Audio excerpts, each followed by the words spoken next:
Un, deux, un, deux. C'est pas prête. Moi, je vais... Bon, j'arrive plus. Ah ouais. Allez, je démarre quand. Bonjour Toulouse, moi c'est Alexandra, je suis dirigeante un peu hyperactive et cette semaine, c'est moi qui vous présente Quoi de neuf Toulouse. Bienvenue. À Toulouse, la fête est dans notre ADN et la musique une seconde langue. Un art de vivre dont le Rex est depuis les années 70 un des cœurs battants. Derrière ce lieu mythique se cache une équipe de passionnés. Cette semaine, on vous présente celui qui veille au grain, qui orchestre tout pour que chaque événement soit une réussite. Il est au micro de Sophie Sarence. On m'a soufflé à l'oreille qu'il était bon vivant, généreux et dans le partage. Un passionné qui s'investit à 100% pour faire du Rex une des plus belles salles toulousaines. Forcément, j'ai eu envie de le rencontrer. Il s'installe dans le fauteuil de Quoi de neuf Toulouse.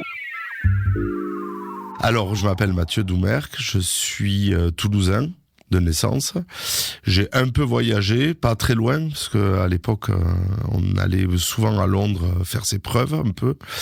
Et voilà, donc de retour à Toulouse, et je m'occupe du Rex de Toulouse. Quoi de neuf ? Le bébé Rex, le cri de la mouette qu'on vient de reprendre avec 5 associés. Voilà, donc c'était un peu la suite logique d'avoir une salle un peu plus intimiste et surtout un bateau. Voilà, donc on a trouvé l'emplacement, l'idée top, donc on a foncé.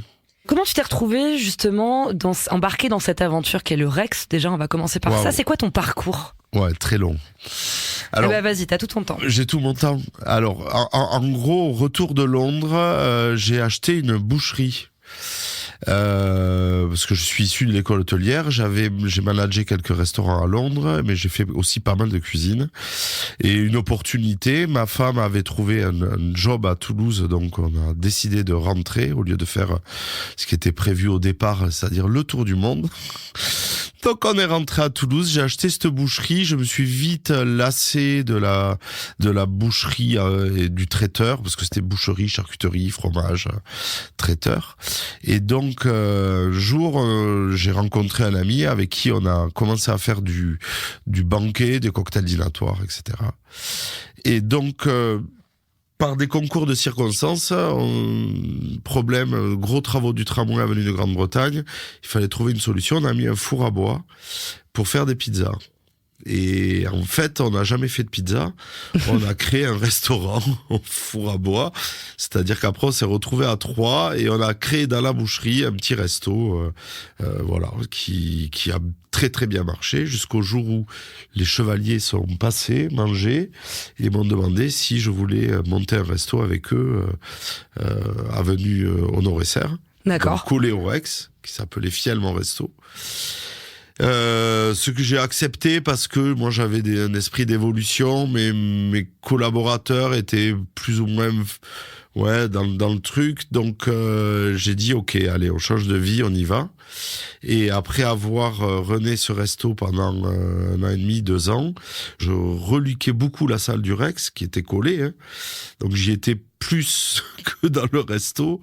Et un jour, Eric m'a donné les clés, m'a dit démerde-toi, fais ce que tu veux. Donc à l'époque, il y avait plutôt du one-man show ou de la comédie musicale. Et on a transformé cette salle tout doucement en salle de concert. Et qu'est-ce qui t'a attiré dans cet univers ? Je sais pas. Ah. C'est difficile à dire. Probablement l'artistique, parce que j'ai eu la chance de côtoyer Roger Louret qui faisait une comédie musicale justement au Rex. Cette précision, la mise en scène, la musique, j'ai toujours adoré la musique. Mais force de constater que c'est pas quelque chose qui fonctionnait et que le concert était peut-être une alternative à tout ça et donc voilà, moi fan de musique, on a commencé à faire 1-2 concerts et puis c'est parti. Le Rex aujourd'hui c'est quoi ?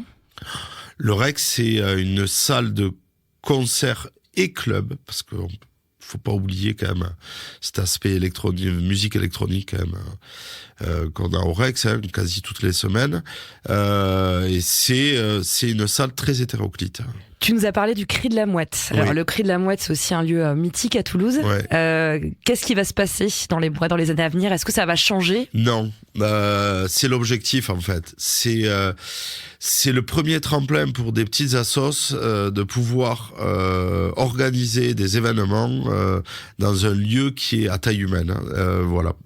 Effectivement, qu'on prenne le bikini, le Rex, le métronome, il y a des coûts de structure, des coûts de location, etc. Le Cri de la Mouette reste très accessible et on a voulu le garder accessible et surtout on a voulu garder toutes ces assos qui ont fait cette renommée du Cri de la Mouette. Qu'est-ce qu'il y a de toulousain dans ces deux lieux? J'oserais dire la fête, mais c'est un peu ça, des gens qui arrivent avec le sourire et qui adorent faire la fête. Et qu'est-ce qu'il y a de toulousain en toi? Qu'est-ce qu'il y a de toulousain en moi? Waouh. Qu'est-ce qu'il y a de toulousain en moi? Mes origines, déjà. Je pense que c'est la fête essentiel. Aussi. Et de toute façon, quand on fait un métier comme celui-là, on a quand même un goût légèrement prononcé pour la fête. On va passer à l'interview express. T'es prêt? Ouais. Toulouse, pour toi, c'est quoi? Mon berceau. Un lieu culturel à Toulouse que tu aimes particulièrement? J'aime beaucoup les abattoirs. Un resto à Toulouse qu'on doit absolument tester. Waouh, alors je vais dire le nôtre. Tu peux dire le nom le peut-être? Jardin. Qu'est-ce qu'on y trouve au Jardin? On y trouve de la cuisine italienne actuellement. Un concert ou un spectacle qui t'a marqué au Rex? Imani. Un artiste que tu rêves de programmer? Gentleman. Un Toulousain ou une Toulousaine qui fait briller Toulouse? Nougaro. Si tu étais maire de Toulouse, ce serait quoi ta première mesure? J'expliquerai aux gens que la vie la nuit est nécessaire. Il y a du boulot à faire là-dessus. Si tu étais un son? Probablement la mer.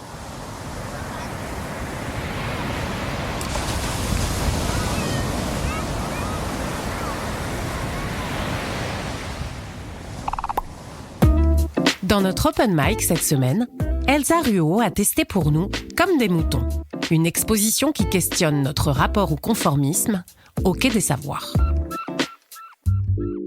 Vous êtes tous prêts? On y va! Combien de personnes on peut mettre dans 1 mètre carré? Comme des moutons, l'expo où il y a foule. Une foule, ce sont des individus en interaction. Au milieu des autres, nous sommes transportés d'enthousiasme ou ballottés en tous sens. Allez, c'est bon, il peut courir! Je suis à l'expo sur la foule au Quai des Savoirs. Et figurez-vous qu'il y a foule. C'est dimanche après-midi et il y a du monde. Ça bloque. Je parie que c'est celui avec l'obstacle. On commence évidemment place du Capitole après un sacre du Stade Toulousain. Le Minotaure, le Stadium, le Rose Festival, le Rio Loco. Là, il y a les 3 phénomènes de foule. Soit ils circulent en autoroute, soit ils circulent en V, soit ils s'évitent. Et donc il faut essayer de repérer les situations et à chaque fois on choisit l'autoroute, la circulation en V ou l'évitement. On continue ? Personne n'a envie de sortir en dernier pendant une urgence, n'est-ce pas? Combien de bonbons y a-t-il dans la bonbonnière ? Moi j'aurais compté combien de dragibus en hauteur à peu près, combien d'étages de dragibus. Ah, je vois quelque chose que je ne révélerai pas. Sur la dernière pièce. C'est le moment du selfie. Je suis. Crocodile.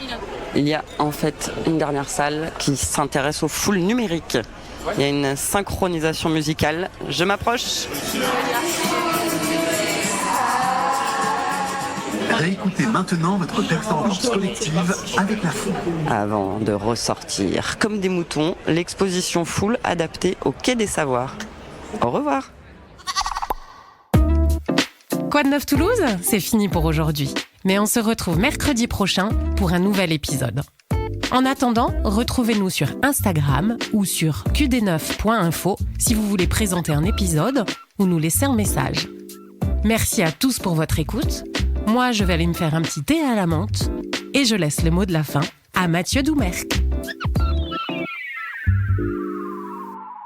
Perspicacité.